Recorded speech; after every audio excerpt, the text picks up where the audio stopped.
بسم اللہ الرحمن الرحیم الصلاۃ والسلام علیک یا رسول اللہ وعلی آلک و اصحابک یا نور اللہ۔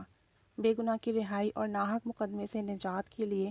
درود پاک کا بابرکت عمل۔ بسم اللہ الرحمن الرحیم اللہم صلی علی النبی محمد حتی لا یبقى من صلاتک شیء وبارک علی النبی محمد حتی لا یبقى من برکاتک شیء وارحم النبی محمد حتی لا یبقى من رحمتک شیء وسلم علی النبی محمد حتی لا یبقى من سلامک شیء۔ ترجمہ: یا اللہ حضرت محمد صلی اللہ علیہ وآلہ وسلم پر رحمت نازل فرما یہاں تک کہ آپ کی صلات میں سے کچھ باقی نہ رہے، اور حضرت محمد صلی اللہ علیہ وآلہ وسلم پر برکت نازل فرما یہاں تک کہ آپ کی برکتوں میں سے کچھ باقی نہ رہے،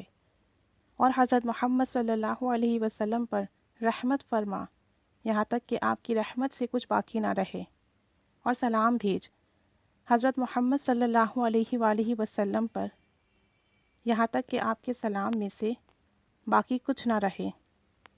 یعنی اگر اس درود پاک کے ترجمے پہ غور کیا جائے تو اللہ عز و جل سے اس کی رحمت، برکت اور فضیلت جو آپ صلی اللہ علیہ وآلہ وسلم پر بھیجنے کی دعا کی جا رہی ہے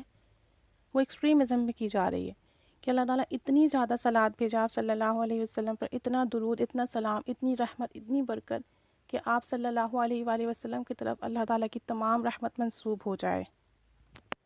فائدہ: اس درود پاک کو پڑھنے کا فائدہ یہ ہے کہ اگر کوئی بے گناہ قیدی یعنی کہ اس کو قید کر لیا گیا ہے جھوٹے الزام میں، اس پر جھوٹا مقدمہ بنا دیا گیا ہے، تو ایسا شخص کو چاہیے کہ وہ روزانہ بعد نماز فجر 313 مرتبہ اس درود پاک کو پڑھ کر اللہ تعالیٰ کے حضور دعا کرے، تو انشاءاللہ عز و جل اس درود پاک کی برکت سے غیب سے اس کی مدد ہوگی، وہ باعزت رہائی پائے گا، اسے عزت کے ساتھ مقدمے سے رہائی بھی ملے گی، اور اس کا جو بھی عقیدہ ہوگا اس عقیدے میں حیرت انگیز طور پر اسے عروج نصیب ہوگا، کامیابی نصیب ہوگی، اس کی روحانیت میں اضافہ ہوگا۔ یہ درود پاک نہایت ہی اکثیر اور مجرب ہے،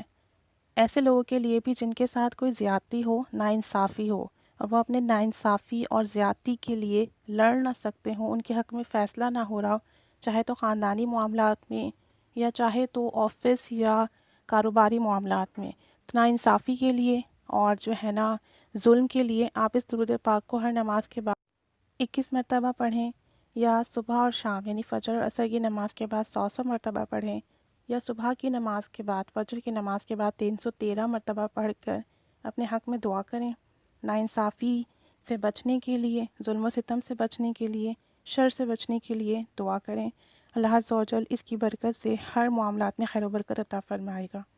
آمین بجاہ النبی الامین صلی اللہ علیہ محمد صلی اللہ علیہ وآلہ وسلم۔ ذریعۃ الوصول، حوالہ نمبر 164۔